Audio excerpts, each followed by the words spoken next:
Today I'm going to do a Queensland classic. Yes, you guessed it, scones. Or how do you say it? Is it a scone or is it a scone? Do you jam first or after the cream? Many questions to be answered. But this recipe is pumpkin scones, made famous by one of the wives of probably one of Australia's greatest politicians, an elderly statesman, famous throughout Queensland for many reasons, but his wife is famous for pumpkin scones. Now, how to start? Very simple. This is probably the simplest recipe in the world, but really what it's all about is the method. So we've got our pumpkin here. This is Queensland Blue, best pumpkin in Australia, that we've baked. And then basically we just get all the pulp off the skin, get rid of the seeds, what have you. So we're just left with beautiful pumpkin puree.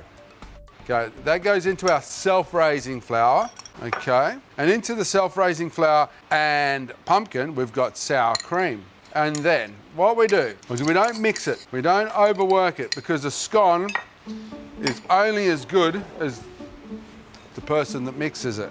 You've got to just cut and fold in these ingredients, because if you overwork them, they become flinty, hard, and unappetizing.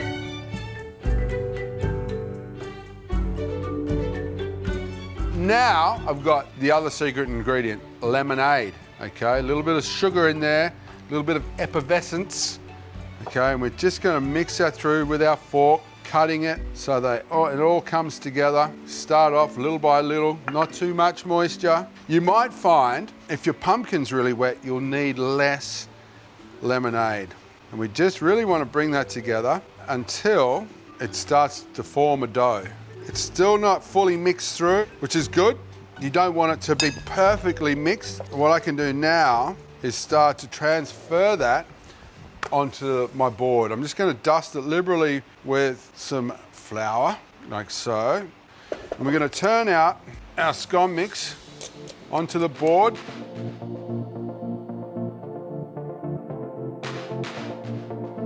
We're just going to sort of mash it out a bit, like so. Trying to form it into a shape without overworking it too much. A little bit more flour on top. And now, all we have to do is start to cut it. 1, 2, 3, like that. So just separate them somewhat. Now, they don't have to be the perfect shape. You can go through and use cutters, fine. But what you'll find is, when you've got your leftovers, you're going to have to reform them, and that's when you start working them too much.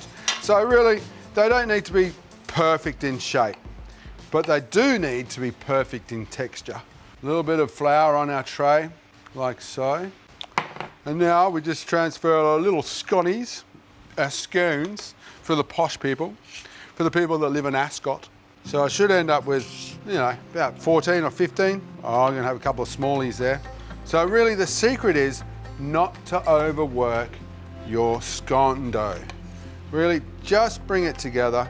It's not dissimilar to making a damper. Now, we're ready to go into our oven. About 160 degrees. I don't know why I'm yelling, because I've got a mic on and I thought I was further away from the camera, so I had to talk louder. Clean up.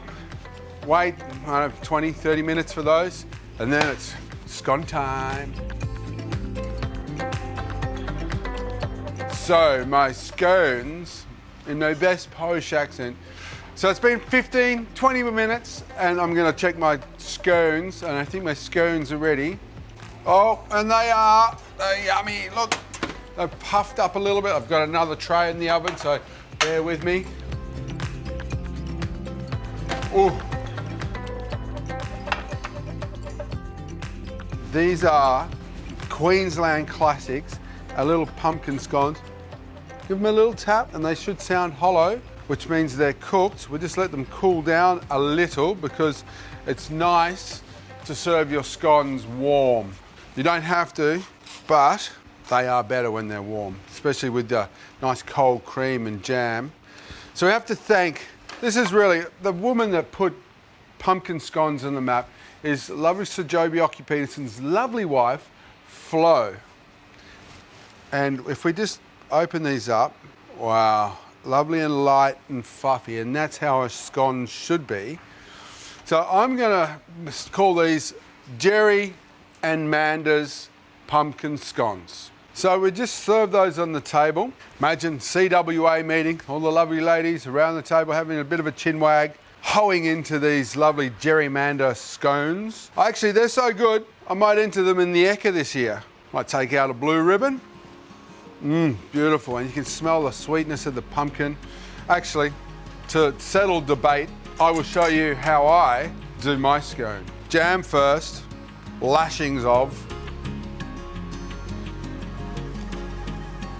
cream on top, lovely dollop, just like that. And here we go. This one's for you, Flo. So good. Wow, I'm gonna get seriously fat doing this show.